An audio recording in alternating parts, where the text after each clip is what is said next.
আসসালামু আলাইকুম রহমতুল্লাহি ওবারাকাতুহু। সম্মানিত দর্শক শ্রোতা, ওয়ালাইকুম সালাম চ্যানেলের পক্ষ থেকে আপনাদের সবাইকে স্বাগতম জানাচ্ছি। আমি আব্দুস সাত্তার। শুরুতেই মহান আল্লাহ রাব্বুল আলামিনের দরবারে লাখো কোটি শুকরিয়া আদায় করছি। আলহামদুলিল্লাহি রাব্বিল আলামিন। দুরূদ ও সালাম পেশ করছি মানবতার মহান মুক্তিদূত মুহাম্মদুর রাসূলুল্লাহ সাল্লাল্লাহু আলাইহি সাল্লামের দরবারে এবং শানে।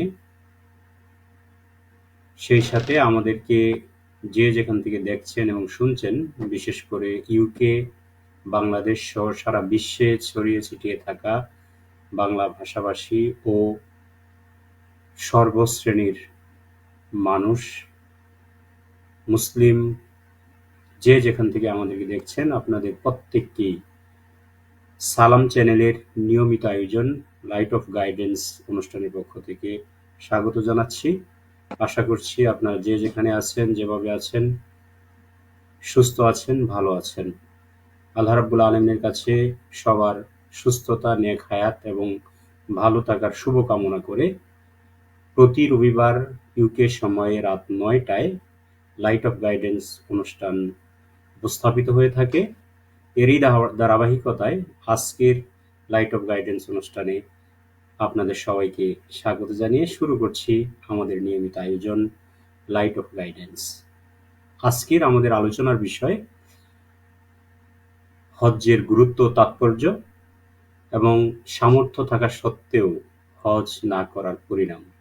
এ বিষয়ে আলোচনা করার জন্য আমাদের সাথে সংযুক্ত হয়েছেন ভিয়েনার রাজধানী অস্ট্রিয়া থেকে আমাদের সকলের শ্রদ্ধেয় শায়েখ বিশিষ্ট দায়ী ইলাল্লাহ, বাইতুল মামুর ১০ মসজিদ, ভিয়েনা, অস্ট্রিয়ার সম্মানিত ইমাম ও খতিব শায়েখ সাইদুর রহমান আল আজারি হাফিজাহুল্লাহ। শায়েখ, আজকের অনুষ্ঠানে আপনাকে স্বাগত জানাচ্ছি। আহলান ওয়া সাহলান, বারাকাল্লাহু ফিকুম। আপনাকে সহ সালাম চ্যানেলের সকল দর্শককে সালাম ও মোবারকবাদ। জাযাকুমুল্লাহ খাইরান। আলহামদুলিল্লাহ, আপনাকে পেয়ে আমরা খুশি, আমাদের দর্শক শ্রোতারাও খুশি। আপনি আপনার অনেক ব্যস্ততার মাঝেও আমাদেরকে সময় দিচ্ছেন। আপনার জন্য দোয়া করছি আল্লাহ রাব্বুল আলামিন আপনার এবং আমাদের এই সময়কে দ্বীনের জন্য, দ্বীনের প্রচার এবং প্রসারের জন্য, আল্লাহর রাজি এবং খুশির জন্য কবুল করুক। আল্লাহুম্মা আমিন। আমিন আমিন আমিন। প্রতিদিনের মতো আজকেও আমরা যে ধারাবাহিক বিষয় নিয়ে আলোচনা করছিলাম হজ সম্পর্কিত, এরই ধারাবাহিকতায় আজকে হজ্জের গুরুত্ব ও তাৎপর্য এবং সামর্থ্য থাকা সত্ত্বেও হজ না করার পরিণাম সম্পর্কে কোরআন হাদিস থেকে আপনার আলোচনা শুনবো ইনশাআল্লাহ। আশা করছি আমরা যে যেখানে আছি সেখান থেকে এই আলোচনা থেকে উপকৃত হব। তবে দর্শকদের জন্য জানিয়ে রাখছি, এই অনুষ্ঠানটি প্রতি রবিবার ইউকে সময় রাত ৯টায় অনুষ্ঠিত হয়ে থাকে এবং সালাম চ্যানেলের লাইট অফ গাইডেন্স এই অনুষ্ঠানটি আপনারা সরাসরি সালাম চ্যানেলের ফেসবুক এবং ওয়েবসাইট থেকে দেখতে পারেন, লাইভ স্ট্রিমিং দেখতে পারেন। সেই সাথে info@salamchannel.com এই মেইল অ্যাড্রেসে আপনার মতামত, পরামর্শ আমাদেরকে দিতে পারেন। আমাদের চ্যানেলটি সাবস্ক্রাইব করুন এবং সোশ্যাল মিডিয়া সহ যে যেখান থেকে যেভাবে দেখছেন সেখানে সাথে থেকেই আমাদের পাশে থাকুন, এই প্রত্যাশা রেখে আবার আমরা শায়েখের কাছে যাচ্ছি। শায়েখ, প্রতিদিনের মতো আজকেও যদি আপনি হজ্জের গুরুত্ব, তাৎপর্য এবং সামর্থ্য থাকা সত্ত্বেও হজ না করার পরিণাম বিষয়ে একটি ছোট্ট নসিহা দিয়ে আজকে আলোচনাটি শুরু করুন ইনশাআল্লাহ। শুকরান, জাযাকাল্লাহ খাইর। আলহামদুলিল্লাহি রাব্বিল আলামিন ওয়াসসালাতু ওয়াসসালামু আলা সাইয়্যিদিল মুরসালিন ইমামিল মুত্তাকিন কাইদিল গুররিল মুহাজ্জালিন নবিয়িনা ওয়া হাবিবিনা মুহাম্মাদিন ওয়া আলা আলিহি ওয়া আসহাবিহি ওয়া আতবাইহি আজমাইন। আম্মা বা'দ। فقد قال الله سبحانه وتعالى بعد أعوذ بالله من الشيطان الرجيم بسم الله الرحمن الرحيم الحج أشهر معلومات فمن فرض فيهن الحج فلا رفث ولا فسوق ولا جدال في الحج وما تفعلوا من خير يعلمه الله وتزودوا فإن خير الزاد التقوى واتقون يا أولي الألباب. وقال علي رضي الله تعالى عنه: من ملك زادا وراحلة تبلغه إلى بيت الله الحرام ولم يحج فلا عليه أن يموت يهوديا أو نصرانيا.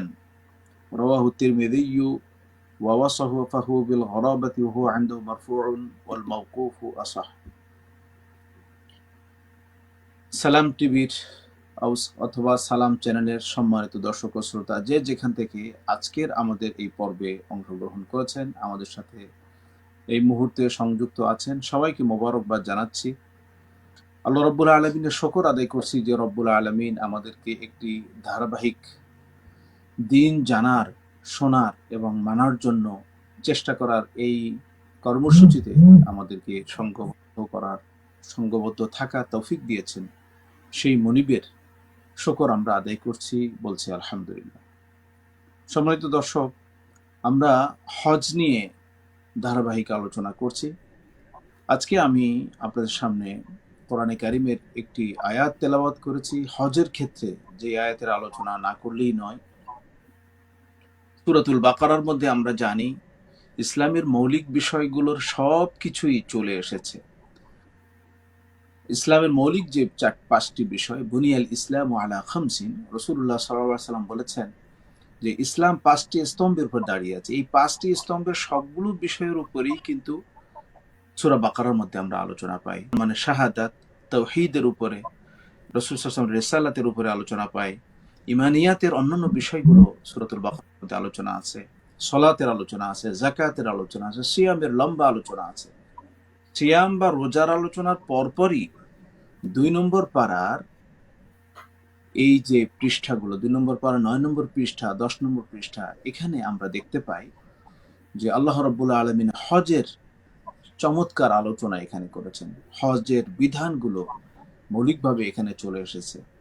খুবই সুন্দরভাবে হজের খুঁটিনাটি বিষয়গুলো এখানে এসেছে। শুরুতে আল্লাহ বলেছেন আতিমুল হাজ্জা ওয়াল উমরাতা লিল্লাহ, যেটা আমরা গত পর্বেও বলেছি যে আল্লাহ রাব্বুল আলামিন এখানে আদেশসূচক শব্দ দিয়ে মুমিনদেরকে লক্ষ্য করে বলেন যে তোমরা হাজ এবং উমরা আমি আল্লাহর সন্তুষ্টির জন্য তোমরা সম্পাদন করো।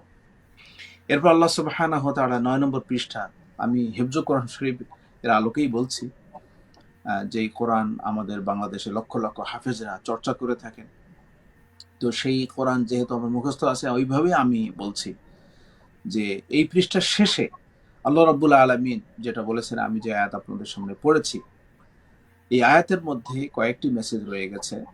আমি যদি আয়াতের সরল অর্থ আপনাদেরকে শোনাই, শেয়ার করি। আল্লাহ বলছেন আল হাজ্জু আশহুরুম মা'লুমাত, হজ হলো কয়েকটি মাসের মধ্যে সম্পাদিত হবে। অর্থাৎ হজের মাসগুলো দ্বারা শাওয়াল, যুলকাদা, যুলহজ্জা এই 3টি মাসকে বোঝানো হয়েছে।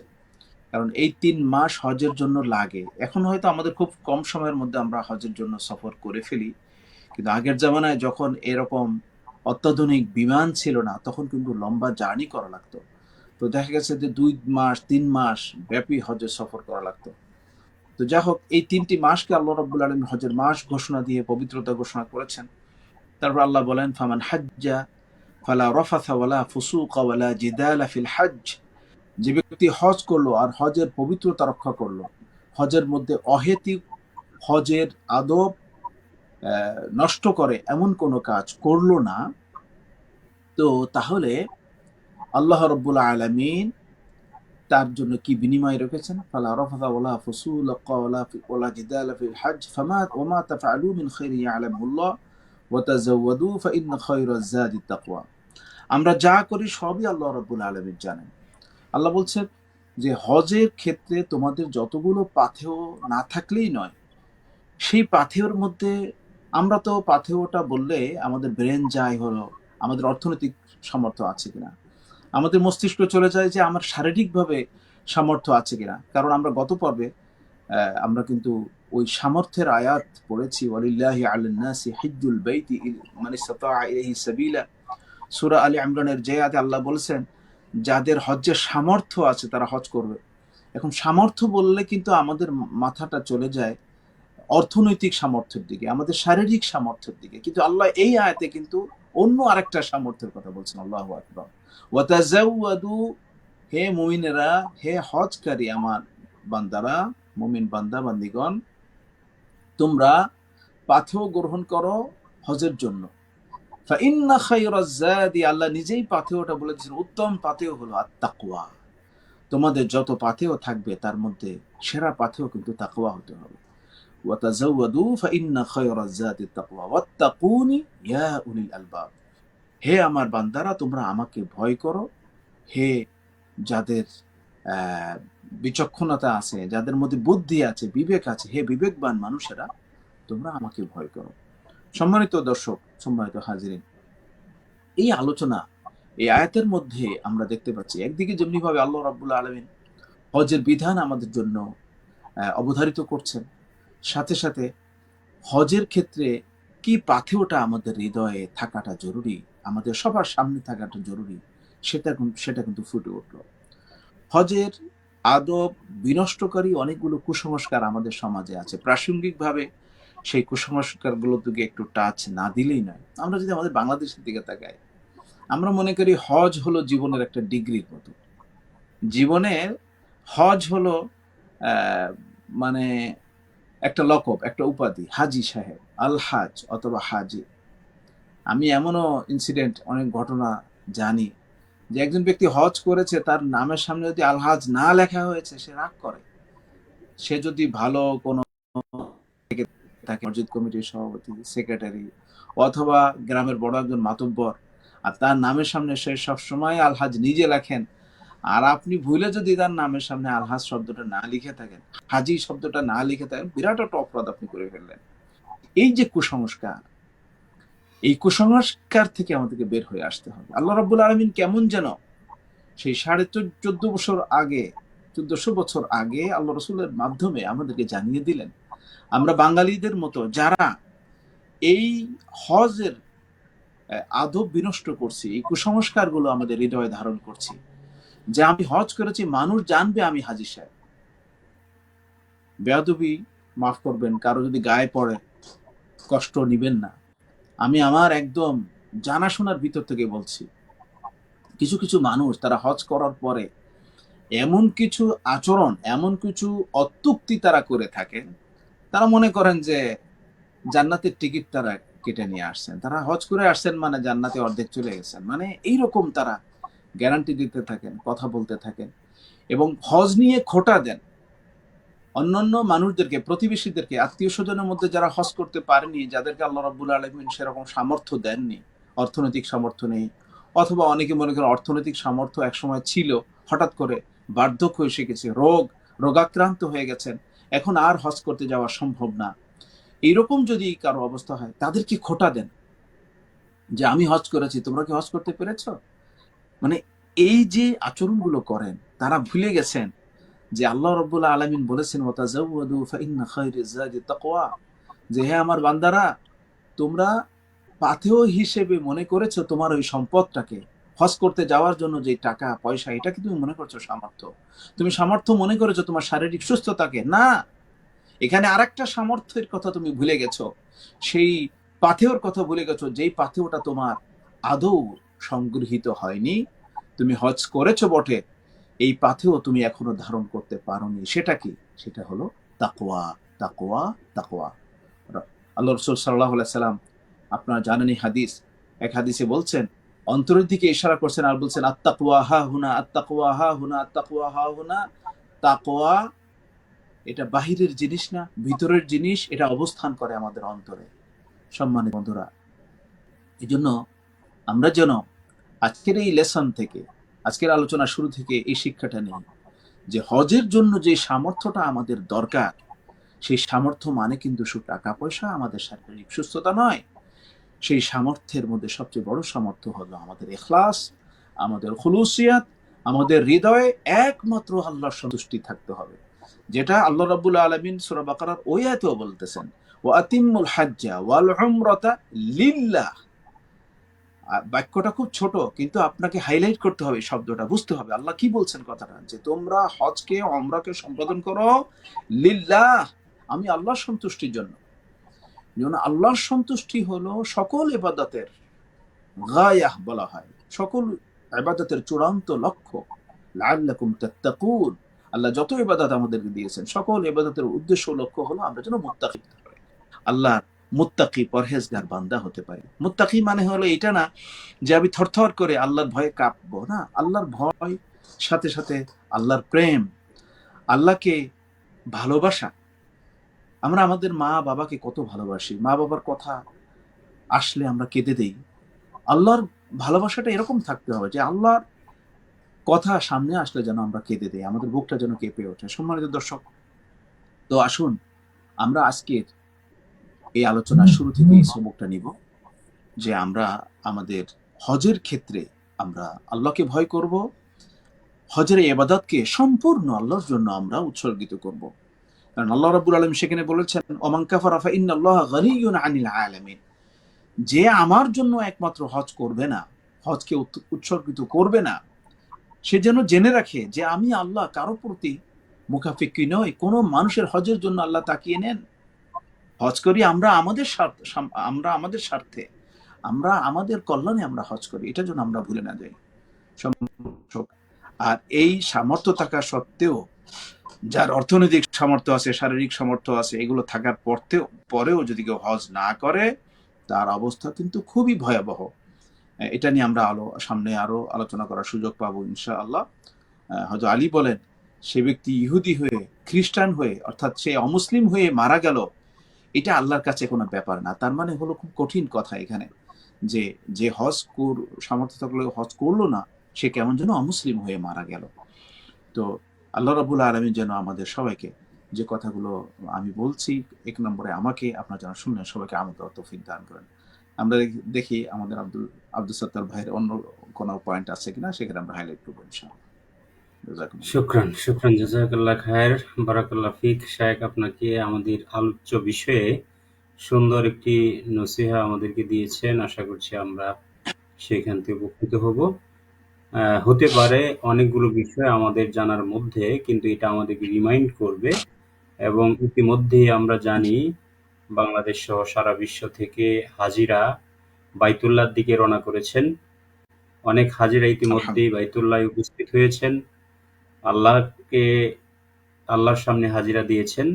ঠিক এই মুহূর্তে আমরা আমাদের আলোচনাটি করছি। আমরা নিশ্চয়ই আশা করি, বিশ্বাস করি যে এই আলোচনা থেকে অনেকেই উপকৃত হবেন, আমরাও এর ফায়দা হাসিল করবো ইনশাআল্লাহ। শায়েখ, আমি এটার সাথে প্রাসঙ্গিক দু একটি বিষয়ে আমরা আপনার কাছে জানতে চাইবো। বিশেষ করে গত আলোচনাতেও আমরা কিছু বিষয় জেনেছি। আজকে যে বিষয়টি আমরা জানার চেষ্টা করব সেটি হলো যে সামর্থ্য থাকা সত্ত্বেও হজ না করার আপনি পরিণাম সম্পর্কে বলেছেন। এই সামর্থ্যটা আপনি বলেছেন দুটি সামর্থ্য, একটি শারীরিক আর একটি অর্থনৈতিক বা আর্থিক। তো এটার সাথে প্রাসঙ্গিক যে হজ্জের শর্তসমূহ কি, আর যদি কেউ শর্তসমূহ পূরণ করে, তাহলে এই দুটি সামর্থ্যের আলোকে একজন ব্যক্তির আর কি কি করণীয় হতে পারে হজ্জের জন্য বা হজ্জের প্রস্তুতির জন্য, যদি আমাদেরকে দয়া করে বলেন।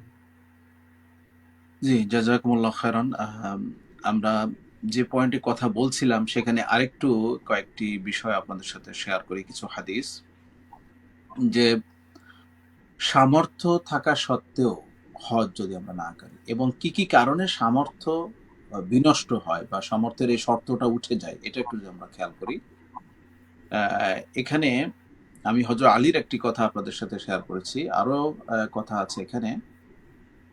আল্লাহ রাসূল সাল্লাল্লাহু আলাইহি ওয়াসাল্লাম বলেন, মাল্লাম তাহবিসুহু হাজাতুন যাহিরা আও মারাদুন হাবিসুন আও মানউন মিন সুলতানিন জাইর ওয়া লাম ইয়াহুজ্জা ফালিয়ামুত ইনশাআ ইয়াহুদিয়ান আও নাসরানিয়ান। যাকে প্রকাশ্য কোনো সমস্যা আটকে না ধরলো, অর্থাৎ এমন কোনো সমস্যা নাই যার কারণে সে হজ করছে না। অর্থাৎ সমস্যাটা প্রকাশ্যভাবে হতে পারে, সেটা তার ঘর বাড়িতে সমস্যা হচ্ছে, কোনোভাবে আপনার এখন আমাদের বাংলাদেশে আমরা এই জিনিসগুলো অ্যাভেলেবল, অনেকে কেসকাণ্ড থাকতে পারে। তো এইরকম লোকটার হয়তো টাকা পয়সা আছে, কিন্তু এমন মামলা মোকদ্দমা এমনভাবে সে সমাজের মধ্যে সে আটকে আছে, সে হজে যেতে পারছে না। তারপরে আরো কিছু অপশন এখানে বলা হচ্ছে, কেউ রোগাক্রান্ত, লোকটার অর্থ আছে, পয়সা আছে, বয়সও বেশি না, কিন্তু বড় ধরনের রোগে আক্রান্ত হয়ে গেছে, হজ করতে পারছে না। তারপরে আরো স্পেশালি জালিম সরকার কথাটা বলা হয়েছে, কোনো জালিম গভর্নরের থাকার কারণে। আলহামদুলিল্লাহ আমাদের দেশে তো এরকম সমস্যা না যে আমাদের গভর্নমেন্ট হজ করতে দেয় না। এরকম অনেক সমাজ থাকতে পারে, অনেক দেশ থাকতে পারে যেখান থেকে মুসলিম দেশ হতে পারে অথবা মুসলিম দেশ হতে পারে, যে জালিম গভর্নর, জালিম সরকার সে হজ করতে দিচ্ছে না, এরকম বাধা দিচ্ছে। তো এরকম যদি হয়, আর এই বাধাগুলো যদি না থাকে, তারপর যদি কেউ হজ না করে, তাহলে সে যদি মারা যায়, তার মৃত্যুটা যেন ইহুদি খ্রিস্টানের মতো মৃত্যু হবে, তার মানে হলো অমুসলিম হিসেবে যেন লোকটা মারা গেল। তো এরকম আরেকটি কথা, হযরত আলীর কথা আপনাদেরকে শুনিয়েছি। এটা কোরআনে কারিমে আল্লাহ রাব্বুল আলামিন যে ইস্তিতাআতের কথা, সামর্থ্যের কথা যেটা বলেছেন সূরা আলে ইমরানে, সেই আয়াতেরই মূলত ইস্তিতাআতের তাফসীর এই হাদিসগুলো। সাথে সাথে আরেকটা কথা হযরত ওমর রাদিয়াল্লাহু তাআলার কথা শোনায়, যেহেতু তিনি খলিফা ছিলেন।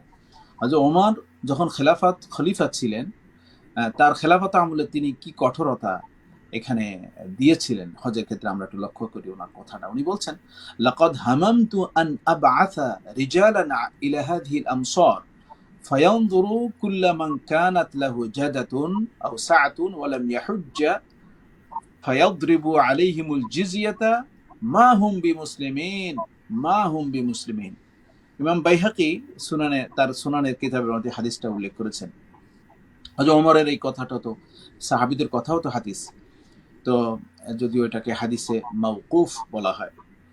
তো হযরত ওমর বলছেন যে আমার মনে চায় যে বিভিন্ন শহরে বন্দরে আমি আমার নির্দিষ্ট বাহিনী আমি প্রেরণ করি, সেনাবাহিনী আমি প্রেরণ করি। তাদের কাজ হবে, তারা দেখবে কোন ঘরে কোন বাড়িতে সামর্থ্যবান ব্যক্তি আছে, হজের সামর্থ্য আছে, তারপরেও হজ করছে না, তাদের তালিকা করবে, তাদেরকে তালিকাবদ্ধ করবে এবং তাদেরকে একটা শাস্তি দিবে, তাদের উপরে ট্যাক্স নির্ধারণ করবে। সাধারণত মুসলিম দেশে আমরা জানি, ইসলামী শাসন যেখানে থাকে সেখানে মুসলমানদেরকে ট্যাক্স দিতে হয় না। আলহামদুলিল্লাহ মুসলিম দেশে মুসলমানদেরকে জিজিয়া বা ট্যাক্স দিতে হয় না। কিন্তু হযরত ওমর বলছেন, এই মানুষগুলোর উপরে আমি ট্যাক্স নির্ধারণ করব, এটা আমার মনে চায়। কারণ মা হুম্বি মুসলিমিন, মা হুম্বি মুসলিমিন, তিনি এখানে রিপিট করে জিনিসটাকে আরো গুরুত্ব দিচ্ছেন যে এই লোকগুলো মুসলমান নয়, মুসলমান নয়, হজের সামর্থ্য আছে কিন্তু হজ করছে না।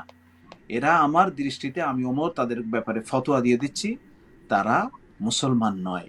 আর যেহেতু তারা মুসলমান নয়, সুতরাং মুসলিম দেশে থাকতে হলে তাদেরকে ট্যাক্স দিয়ে থাকতে হবে। আল্লাহু আকবার, কত কঠিন কথা।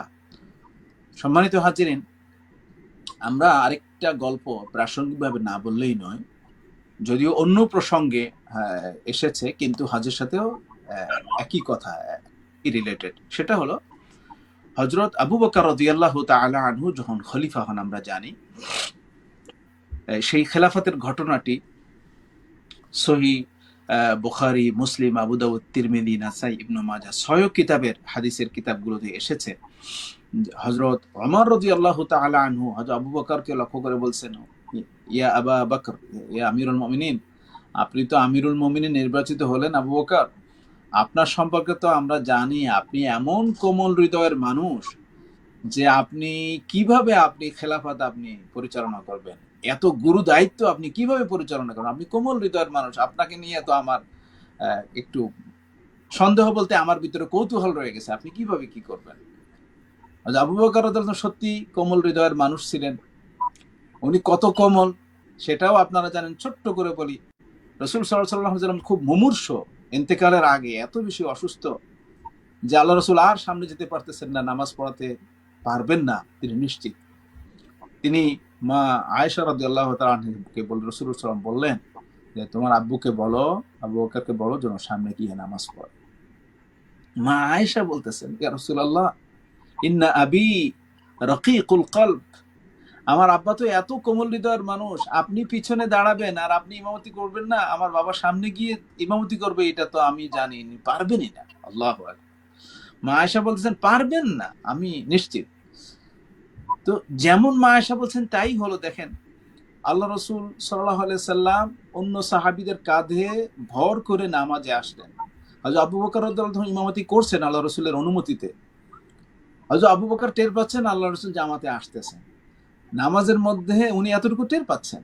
তো হযরত আবু বকর পিছনে আসতে যাচ্ছেন, উনি ইমামতি করতেছেন কিন্তু পিছনে আসতে যাচ্ছেন, যে রাসূল সাল্লাল্লাহু আলাইহি ওয়াসাল্লাম চলে আসছেন, আর সম্ভব না, আমি আর সামনে থাকতে পারবো না, ওনার আওয়াজ বন্ধ হয়ে যাচ্ছে। তখন আল্লাহ রসুল ইশারা করলেন যে না, আপনি থাকেন, আপনি ইমামতি করুন, কন্টিনিউ করুন, আপনি চালিয়ে যান। সম্মানিত হাজিরিন, এই ছিলেন আবু বকর, এত কোমল হৃদয়ের মানুষ। তো হযরত ওমর এই কথাটাই বলছেন যে আপনি কিভাবে খেলাফত চালাবেন। হযরত আবু বকর তখন গর্জে উঠলেন আর বললেন যে আল্লাহ রসুলের জামানায় যে ব্যক্তি সামান্য উটের রশির জাকাত দিয়েছে, সে ব্যক্তি যদি আমার আমলে সেই উটের রশির জাকাত না দেয়, তাহলে আমি আবু বকর তার বিরুদ্ধে যুদ্ধ ঘোষণা করব, আমি তার বিরুদ্ধে দাঁড়িয়ে যাব। তার মানে কি, যে এই যে জাকাত দিতে মানে যারা অস্বীকৃতি করে বা অস্বীকার করে, তার মানে জাকাত একটা ফরজ বিধান। একই রকম ভাবে হজ ফরজ বিধান। দেখেন, হযরত ওমরের ভাষা, আবু বকরের ভাষা একই রকম ভাষা। হযরত ওমর কি বললেন, যে তাদের জন্য আমি ট্যাক্স নির্ধারণ করব। আবু বকর কি বললেন, যে জাকাত দেয় না তাদের বিরুদ্ধে আমি যুদ্ধ ঘোষণা করব। এই ছিলেন আমাদের খলিফা, খোলাফায়ে রাশিদা। সম্মানিত হাজিরিন, আমরা ইনশাল্লাহ এ ব্যাপারে আরো সুযোগ পেলে আরো কথা বলবো। আমরা শেখ আব্দুল সত্তারের কাছে আবারও ফেরত যাচ্ছি ইনশাল্লাহ। জি, শুকরান, জাযাকাল্লাহ খায়ের। শায়েখ, অনেকগুলো বিষয় আমরা জানতে পারলাম। এটার সাথে প্রাসঙ্গিক আরেকটি বিষয় যদি আপনার মাধ্যমে আমরা জানতে চাই, সামর্থ্যের অর্থ মহিলাদের ক্ষেত্রে কি মাহরাম সাথে নেওয়াটাও সামর্থ্যের অংশ হবে, অথবা অনেকের সামর্থ্য থাকা সত্ত্বেও যদি এরকম মাহরম কেউ না থাকে, তাহলে এই অবস্থায় সে কি করবে, কিভাবে তার ফরজ আদায় করবে? জি, জাযাকুমুল্লাহ খায়রান। ইস্তিতাআত বা সামর্থ্যের মধ্যে এই মাসআলাটিও আসবে। এখানে আল্লাহ রাসূল সাল্লাল্লাহু আলাইহি ওয়াসাল্লামের হাদিস আছে মা বোনদের ক্ষেত্রে। রাসূলুল্লাহ সাল্লাল্লাহু আলাইহি ওয়াসাল্লাম বলেন, লা ইয়াহিল্লু লিমরাআতিন তু'মিনু বিল্লাহি ওয়াল ইয়াউমিল আখির আন তুসাফিরা সাফারান ইয়াকুনু সালাসাতা আইয়ামিন ফাসা'idan ইল্লা ওয়া মা'আহা আবুহা আও ইবনুহা আও যাওজুহা আও আখুহা আও যু মাহরামিন মিনহা। আল্লাহ রাসূল সাল্লাল্লাহু আলাইহি ওয়াসাল্লাম বলেছেন, যেই মুমিন বোন, যিনি ঈমান রেখেছে আল্লাহর উপরে এবং আখিরাতের উপরে, অর্থাৎ ঈমানদার বোন, তিনি কোনো সফর করবেন না, তার জন্য কোনো সফর করা বৈধ হবে না যেই সফর ৩ দিনের অধিক হবে। যেই সফর ৩ দিনের বেশি লম্বা হবে, সেই সফরে তিনি যেতে পারেন না। ইল্লা ওয়া মাআহা, তার সাথে অবশ্যই থাকতে হবে তার বাবা অথবা তার ছেলে অথবা তার স্বামী অথবা তার ভাই অথবা মাহরাম অন্য কোনো ব্যক্তি, যাদের সাথে তার বিবাহ করা হারাম, বিবাহ বন্ধনে আবদ্ধ হওয়া হারাম, এমন ব্যক্তি তার সাথে থাকতে হবে। তো এই হাদিসের আলোকে উলামায়ে কেরাম, ফুকাহায়ে আযম নিষেধ করেছেন নরমালি, যে বোনেরা যেন মাহরাম ছাড়া হজে না যান, এটাকে নিষেধ করা হয়েছে।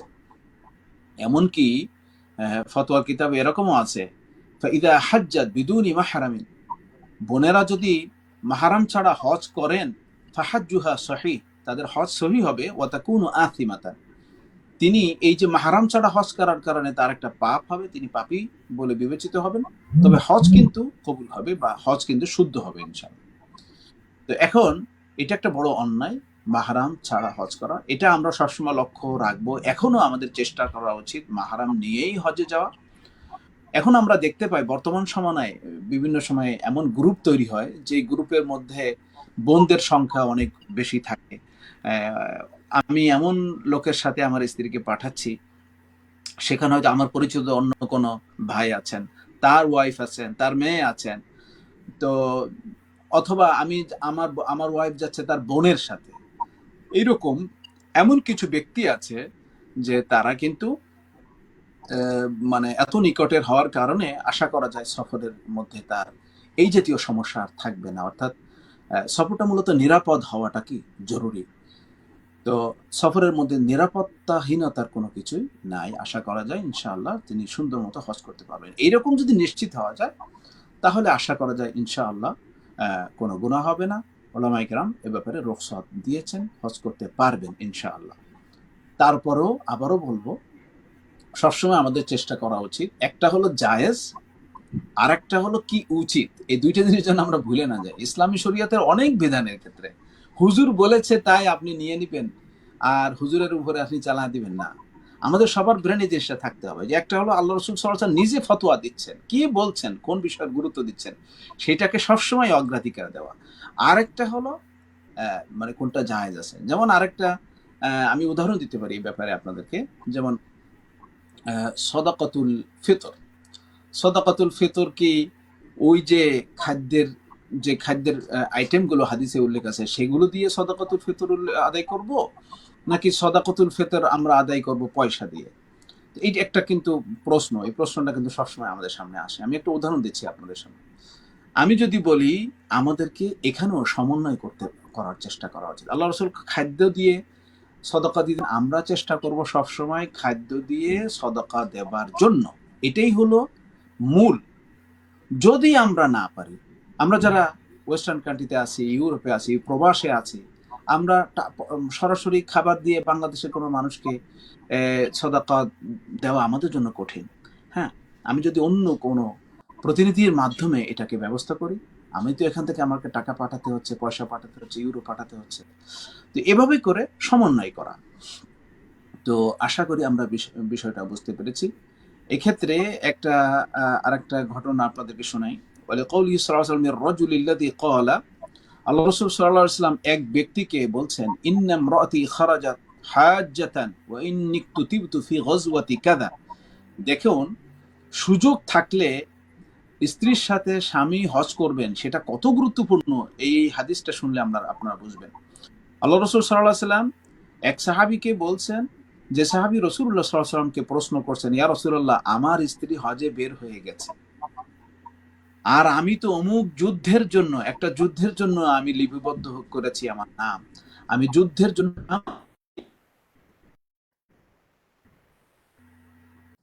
আমরা হলে তো মনে হয় ফতোয়া দিয়ে দিতাম যে সমস্যা নাই, তোমার স্ত্রী হজ করে আসুক আর যুদ্ধে তোমাকে যেতে হবে, যুদ্ধের জন্য তুমি নাম লিখিয়েছো, তোমার যুদ্ধ করতে হবে।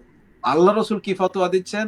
ন ইনতলিক ফাহুজ্জা মাআহা, তোমার এখন উচিত তুমি যাও, যুদ্ধ তোমার করার দরকার নাই, তোমার স্ত্রী যেহেতু হজে বের হয়ে গেছে, তোমার স্ত্রীর সাথে তুমি হজ করবে, তার হজকে নিরাপদ করবে, এটাই তোমার যুদ্ধ। আল্লাহু আকবার।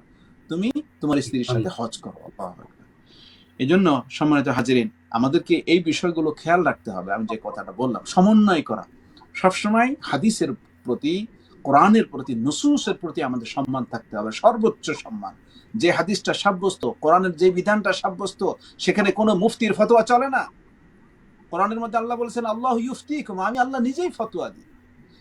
যেই বিষয়টার ব্যাপারে আল্লাহ নিজেই সমাধান দিচ্ছেন। আবার আল্লাহ রসুলের হাদিস যেখানে আছে সেখানে আবার আমাদের নিজেদের ফতোয়া কি। এখন ওলামায়ে কেরামের যে গবেষণাগুলো অবশ্যই ইসলাম মানতে আমাদেরকে সাহায্য করে, কিন্তু আল্লাহ রসুলের কথার উপরে যেন আমরা মানে অন্য কিছু চিন্তা না করি, আমরা অন্য কোনো বিষয়টাকে মানে সুযোগ হিসেবে নিতে না চাই। আল্লাহ আমাদেরকে আমল করার তৌফিক দান করুন। জাযাকুমুল্লাহ খায়রান। আমিন। শুকরান, জাযাকাল্লাহ শায়েখ, আপনাকে আল্লাহ রাব্বুল আলামিন আরো সম্মানিত করুন। সেই সাথে আমরা আরেকটি বিষয় আপনার মাধ্যমে জানতে চাই। সাধারণত বাংলা ভাষাভাষী মানুষের মাঝে হজ সম্পর্কিত কিছু কুসংস্কার আছে। যেমন আমি চাকরি বাকরি শেষ করি, রিটায়ার্ড করে হজ্জে যাব, অথবা আমার তো ওই পরিমাণ স্থাবর অস্থাবর অনেক সম্পত্তির মালিক, কিন্তু ওনার হয়তো ক্যাশ টাকা নাই, তাহলে সেটা হইলে আমি হজ্জে যাব। অথবা আমার বাবা মা এখনো হজ করেনি, এখন আমি কিভাবে হজ করি? অথবা আমার ছেলে মেয়েদেরকে এখনো বিয়ে দেওয়া হয়নি, তাদেরকে বিয়ে দিয়ে আমি হজ্জে যাব। আসলে এই হজ্জের শর্তগুলোর সাথে এই বিষয়গুলো কিভাবে যায়, ইসলাম এ ব্যাপারে কি বলে, যদি আপনি দয়া করে আমাদেরকে বলেন। জাযাকুমুল্লাহ খায়রান। আল্লাহুম্মা সাল্লি আলা সাইয়্যিদিনা মুহাম্মদ। রাসূলুল্লাহ সাল্লাল্লাহু আলাইহি ওয়াসাল্লামের উপর দরুদ পড়ছি। আসলে আমি আরো কিছু বিষয় আমাদের সামনে আছে, প্রাসঙ্গিক, এটা নিয়ে কথা বলবো। তার আগে সুন্দর একটি প্রশ্ন এসেছে, আব্দুল সাত্তার ভাই একটি প্রশ্ন নিয়ে এসেছেন, প্রশ্নটা নিয়ে কথা বলবো। আমরা হজের শর্তে আরো কিছু বিষয় আমাদের সামনে আছে, এগুলো আমরা বলবো। কি কি শর্তে হজ একজন ব্যক্তির উপরে ফরজ হয়, আমরা সামর্থ্যের কথাটাকে হাইলাইট করেছি। আরো 4টি শর্ত আছে, সেটা আমরা বলবো। তার আগে এই প্রসঙ্গে একটু বলি, সেটা হলো যে যার সামর্থ্য আছে তিনি যদি হজ না করেন, তাহলে ওই অবস্থায় যদি তিনি মারা যান, তাহলে আমরা শুনলাম সে ব্যক্তি কিন্তু ইহুদি বা খ্রিস্টান বা অমুসলিম হিসেবে মারা যাওয়ার নামান্তর, এইরকম কথা কিন্তু আছে।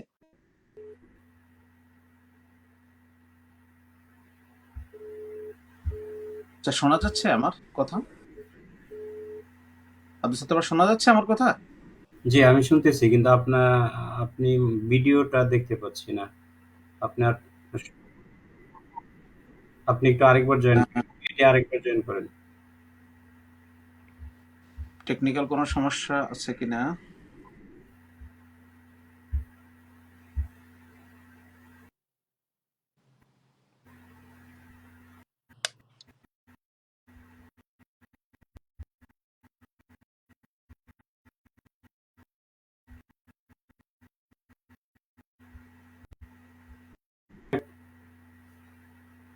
আমরা যে বিষয়ে কথা বলতেছিলাম, হজ্জের গুরুত্ব, তাৎপর্য, সামর্থ্য থাকা সত্ত্বেও হজ না করার পরিণাম।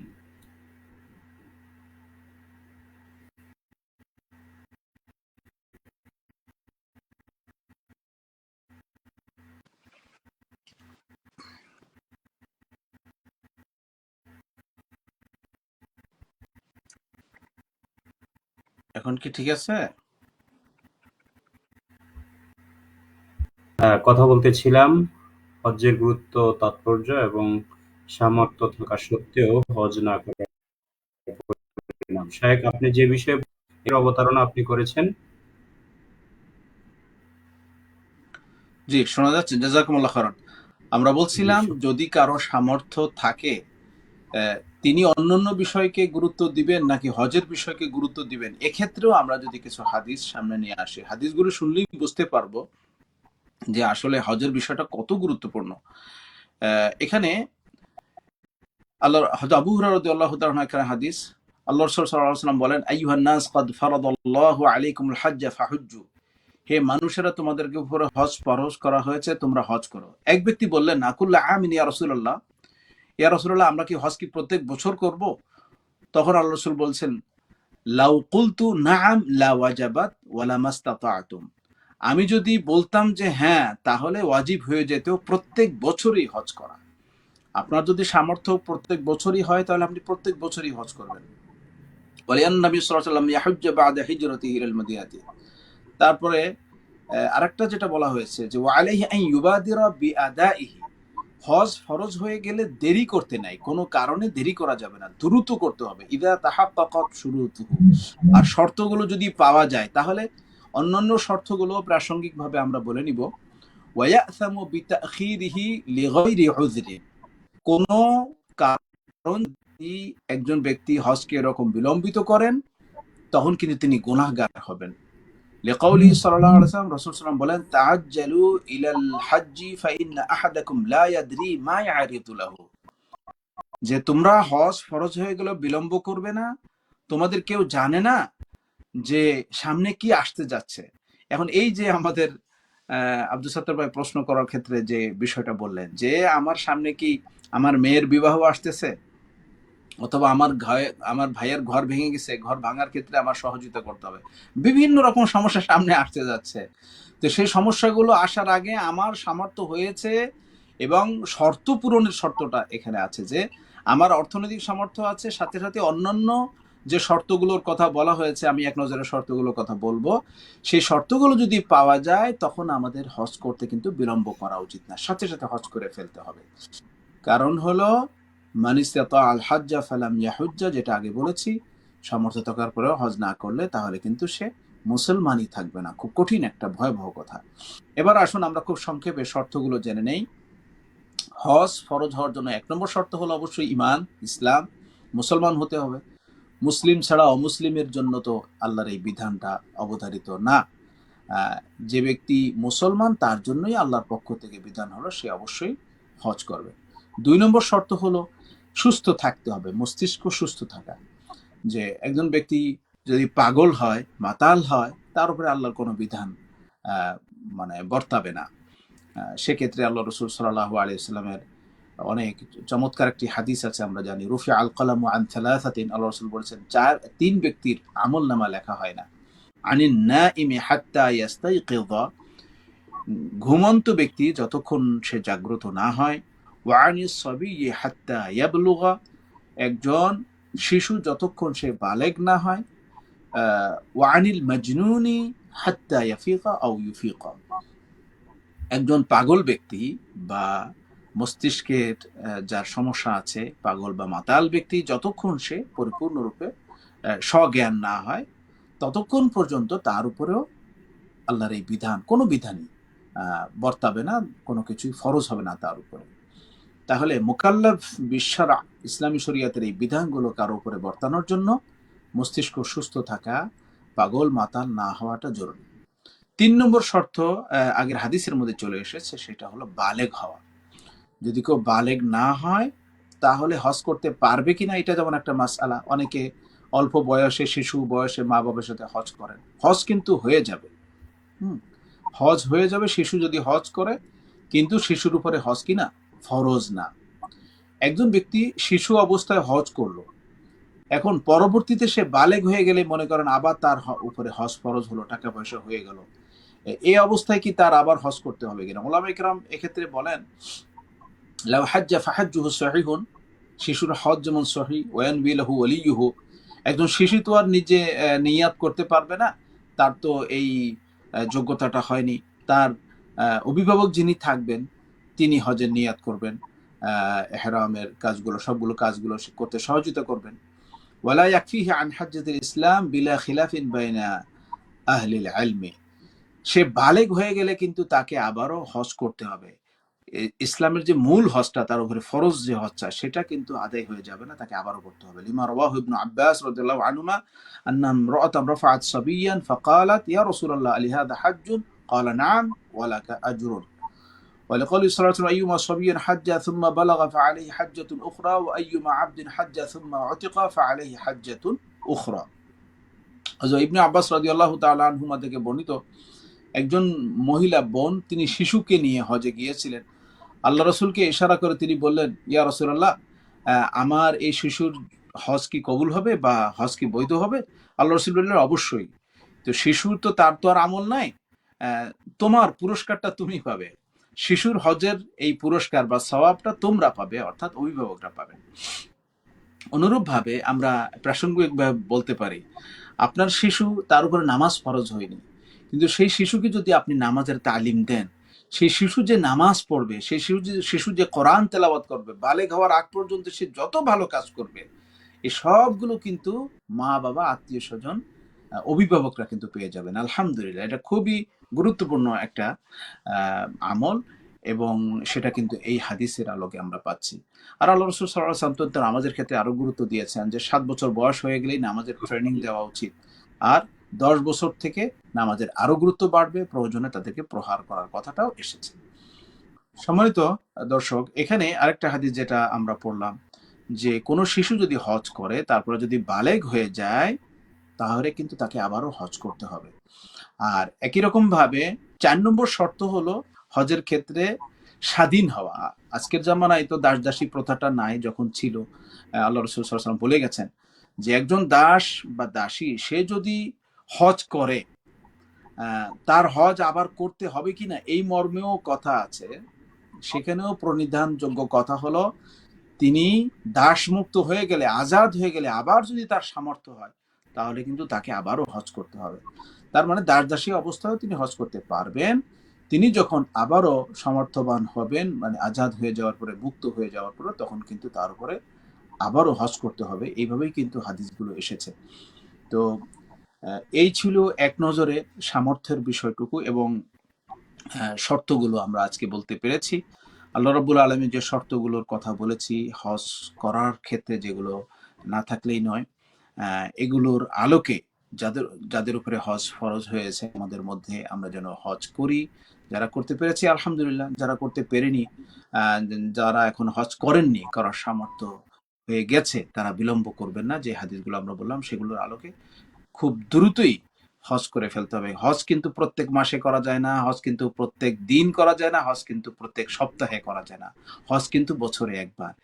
এই জন্য এবছর আপনি হজ করতে পারছেন আর আপনি করছেন না, আপনি আগামী একটা বছর পর্যন্ত বাঁচবেন কিনা আপনার কিন্তু কোনো গ্যারান্টি নেই। এই জন্য একটা বছর পর্যন্ত যেন আমরা বিলম্ব না করি। আল্লাহ রাব্বুল আলামিন আমাদের সবাইকে আমল করার তৌফিক দান করুন। জাযাকুমুল্লাহু খাইরান। দেখি আর কোনো প্রশ্ন আছে কিনা আব্দুল সাত্তার ভাই? আমিন, আমিন। শুকরান, জাযাকাল্লাহ খাইর। শাক, এই বিষয়টি যদি আপনি একটু আমাদের বলেন যে ওই যে সামর্থ্যের সাথে মানুষ যে শর্ত জুড়ে দেয় যে বাবার আগে ছেলে যদি সামর্থ্যবান হয় তাইলে হজ করতে তার কোনো বাধা নেই, অথবা বিয়ে যে যাওয়ার শর্ত আদৌ আছে? আবার একটু রিপিট করে, আপনার কথা ক্লিয়ার আসতেছিল না। বাবার আগে যদি ছেলে সামর্থ্যবান হন। হ্যাঁ, কথার কথা, যদি ছেলে সামর্থ্যবান হয় হজ করার, জি। তাহলে এরকমটা মনে করার কোনো সুযোগ কি ইসলামে আছে যে বাবা হজ করার পরে আমি করব? বা না, না। বাবা যদি চিন্তা করে তাহলে আমার বালেক ছেলে মেয়ে আছে তাদেরকে বিয়ে দেওয়ার পরে আমি হজ্জে যাব, এই ধরনের কোনো সুযোগ কি ইসলামে আছে? আসলে আল্লাহুম্মা সাল্লি আলা সাইয়্যিদিনা মুহাম্মদ, ইসলামী শরীয়তের এই বিষয়গুলো বাবা সন্তান এরকম ভাগাভাগির ব্যাপার না। আসলে প্রত্যেকের হিসাব আল্লাহর কাছে আলাদা। সেটা কেমন আমি যদি বলি, আমার নামাজ আমাকেই পড়তে হবে, আমার রোজা আমাকেই রাখতে হবে, আমার প্রত্যেকটা ইবাদত আমাকেই দেওয়া, আমার হজও আমার উপরে। এখন সন্তান যদি মা বাবার খরচে থাকেন, শিশু, সে এখনো বালেগ হয়নি, সেটা একটু আলাদা কথা। তার উপরে হজ আলাদা ফরজ হবেই তো না, সে যেহেতু আহ, মানে শিশু। একটা শর্ত তো থাকতেছে না, আপনার সন্তানের জন্য হয়তো আপনার পয়সা আছে অ্যাকাউন্টে, আপনি শিশুর জন্য আপনি টাকা রেখে দিয়েছেন, যে এমন টাকা যে তার ওর হজ ফরজ হচ্ছে, কিন্তু সে বালেগ না হওয়ার পর্যন্ত তো তার সবগুলো শর্ত পূরণ হচ্ছে না। একই রকম ভাবে আহ, সন্তান আহ, যদি বালেগ হয়ে যায়, তখন তো তার বিধান বাবার উপরে বর্তাবে না, তার দায় দায়িত্ব বাবা নিবেন না, তার হিসাবটা আলাদা আল্লাহর কাছে, তার অ্যাকাউন্ট এখন আলাদা হয়ে গেছে। আমাদের হয়তো অনেক সময় অ্যাকাউন্ট আলাদা হয় না, যে সন্তান বয়স্ক হয়ে, মানে অ্যাডাল্ট হয়ে গেছে অথবা বালেগ হয়ে গেছে, এখনো বাবার হোটেলে খাচ্ছে, এখনো পড়াশোনা করতেছে, এভাবে হয়তো আমরা অনেক সময় আমরা কাউন্ট করি সে আমাদের, কিন্তু আল্লাহর হিসেবে তো তার অ্যাকাউন্ট আলাদা। সে বালেগ হয়ে যাওয়ার পর তার অ্যাকাউন্ট আলাদা। সে যদি এখন পাপও করে, তার পাপের বোঝা মা বাবা নেবেন না। যদি সে নিজ কারণে পাপটা করে, মা বাবার কারণে যদি পাপ করে, সে কথা আলাদা, মা বাবার দায় দায়িত্ব নিতে হবে। আবার যে সে যদি ভালো আমল করে, ওসিলা হিসেবে মা বাবা সওয়াব পাবেন। তার, সে যে এখন নামাজটা পড়তেছে, এটা তার নামাজ, সে পড়তেছে, তার উপর নামাজ পড়া ফরজ। সে যদি রোজাটা রাখে, সে তার রোজা রাখতেছে, যেটা তার উপরে ফরজ। সে এখন হজ করবে, সেই হজ, যেই হজটা আল্লাহ রাব্বুল আলামিন তার উপরে ফরজ করে দিয়েছেন। তো এটা হলো আল্লাহর পক্ষ থেকে বিধান। যে বালেগ হয়ে গেলে, মানে যার পরিমিত বয়স হয়ে গেল, অ্যাডাল্ট হয়ে গেল, পূর্ণ বয়স্ক হয়ে গেল, তার হিসাবটা কিন্তু এভাবে আলাদা দেখতে হবে। তবে আমাদের সোশ্যাল কিছু সিস্টেম রয়ে গেছে। আমরা ইউরোপে যেমন দেখি যে 18 বছর পর্যন্ত আহ, সন্তানাদি মা বাবার সাথে রিলেটেড থাকেন। এখানে এরকম কিছু কালচার আছে, এরকম কিছু রুলস রেগুলেশন আছে। একই রকম ভাবে আমাদের দেশগুলোতেও, আমাদের মুসলিম দেশগুলো, আমাদের বাংলাদেশেও আমরা দেখতে পাই, কিসের 18, 24, 25 বছর পড়াশোনা যতদিন করে সন্তান, ততদিন বাপের সাথেই খাচ্ছে, বাপের সাথেই চলতেছে।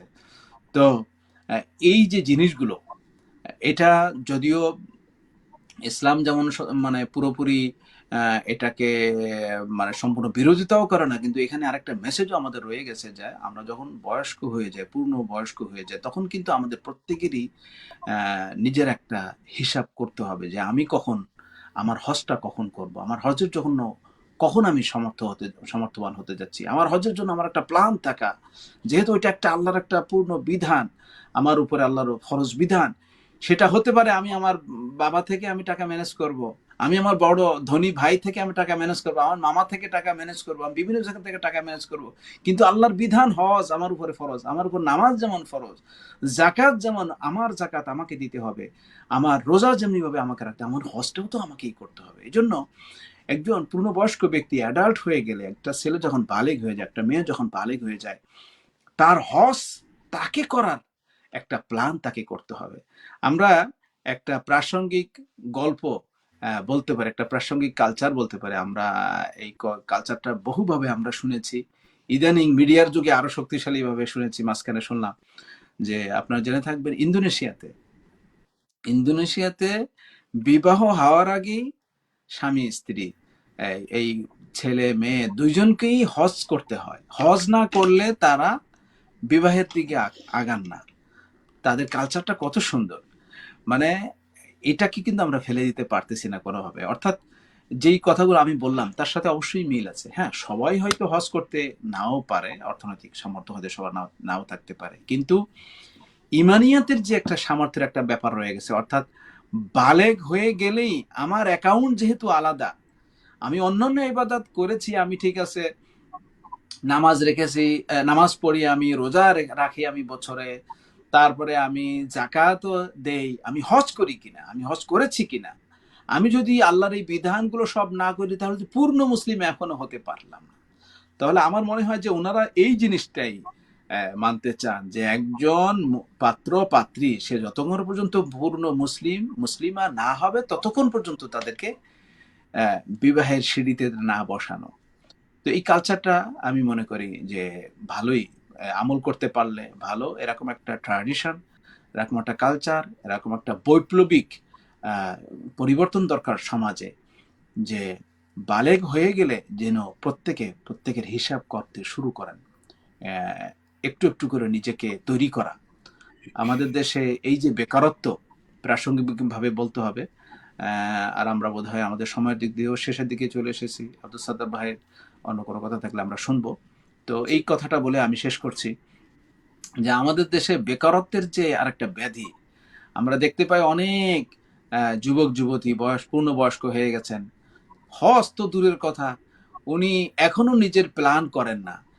আমরা ইউরোপ থেকে এই শিক্ষাটা নিতে পারি যে পড়াশোনা করছেন, আপনি পড়াশোনা করার মধ্যেও কি আপনি কিছু কাজ করতে পারেন না?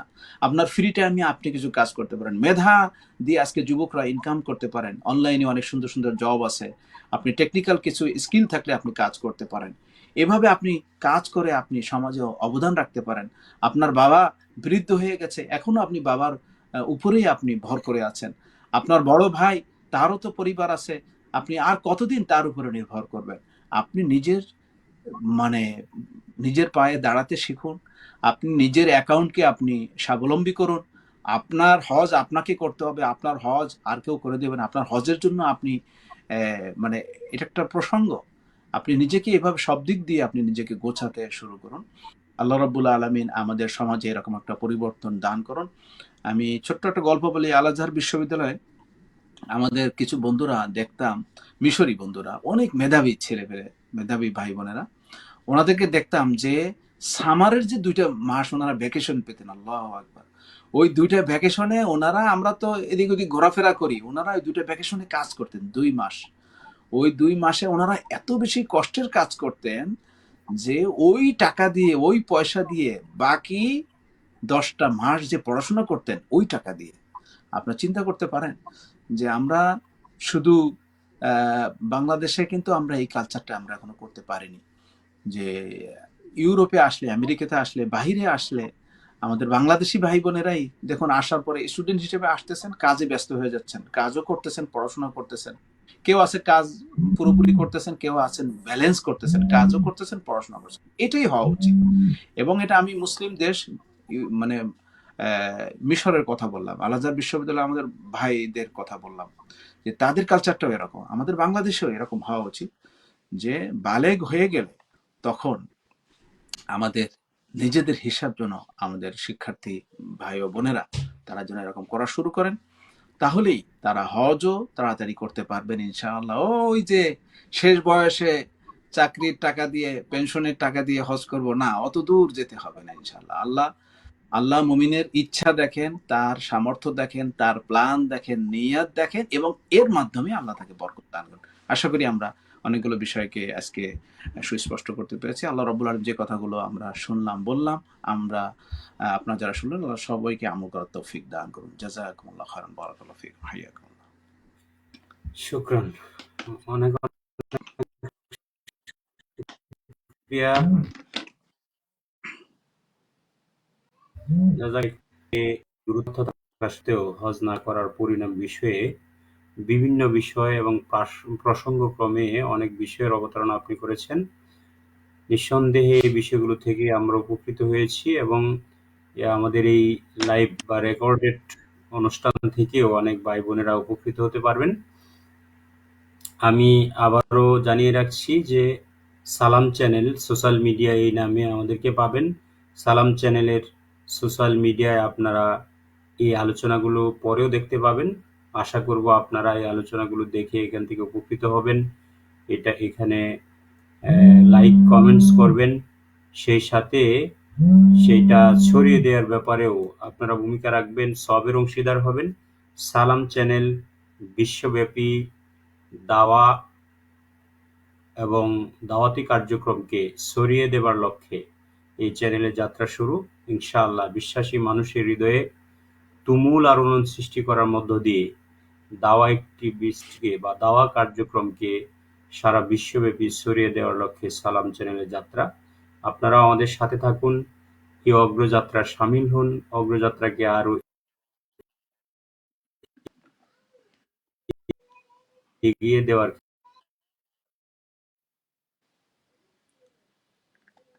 ভূমিকা রাখুন।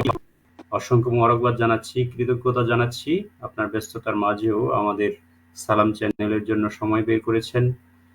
আমরা যে যেখান থেকে শুনেছি, দেখেছি, উপভোগ করেছি, আল্লাহ রাব্বুল আলামিন আমাদের এই সকল কার্যক্রমকে কবুল করুন।